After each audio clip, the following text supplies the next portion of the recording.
Hello বন্ধুরা, আমার চ্যানেলে সবাইকে স্বাগত। আজ আমি আরেকটি নতুন রেসিপি নিয়ে চলে এসেছি। আজ আমি দেখাবো আলু দিয়ে চিতল মাছের রেসিপি।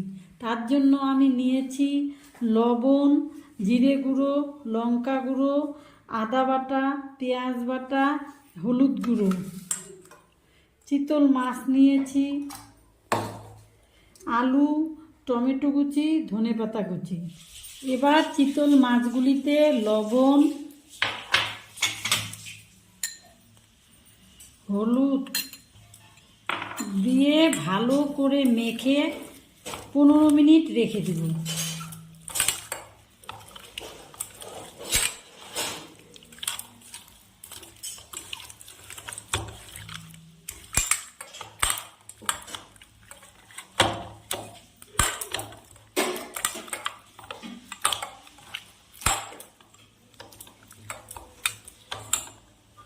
আমি গ্যাসে কড়াই বসিয়েছি, কড়াইটা এখন গরম হয়ে গেছে। সরিষার তেল দিয়ে দিলাম। আমি লবণ হলুদ মাখানো মাছগুলোকে ভেজে নিব।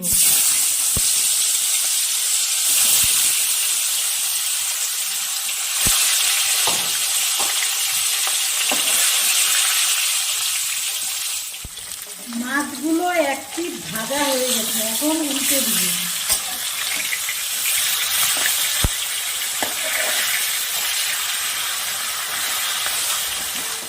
বাকি মাছগুলো এইভাবে ভেজে নিব লাল করে। মাছগুলো আমার সব ভাজা হয়ে গেছে, এখন নামিয়ে নিলাম। ওই মাছ ভাজার তেলের মধ্যে ফোড়ন করে নিই গোটা জিরে, তেজপাতা। এবার কেটে রাখা আলুগুলো দিয়ে দিলাম।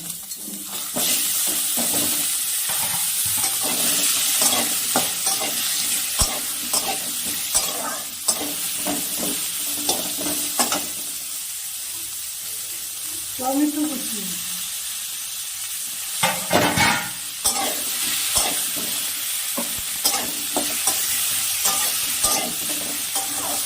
একটু ভালো করে ভেজে নেব। লবণ,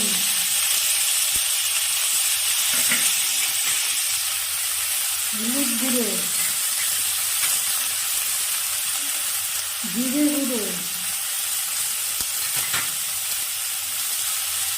লঙ্কা গুঁড়ো,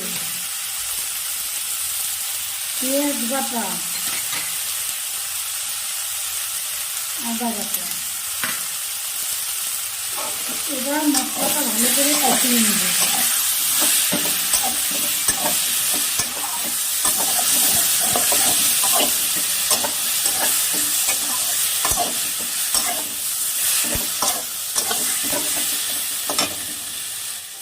এবার অল্প জল দিয়ে মশলাটাকে ভালো করে কষিয়ে নেব। মশলাটা ভালো করে কষানো হয়ে গেছে, এবার জল দিয়ে দিলাম।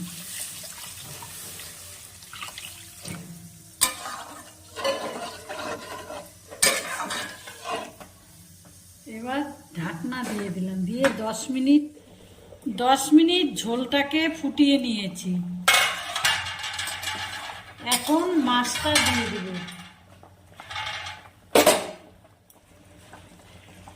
মাছগুলো সব দিয়ে দিচ্ছি।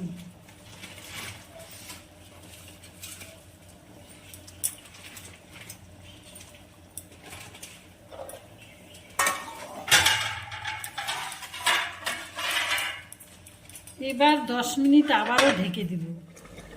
10 মিনিট হয়ে গেছে, ঢাকনাটা খুলে নিলাম।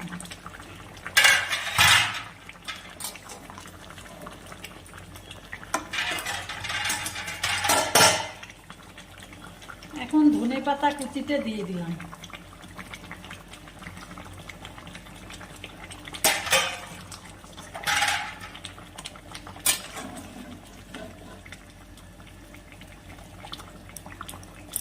আমার চিতল মাছের ঝোল রেডি। ঝোলটা এখন নামিয়ে নেব।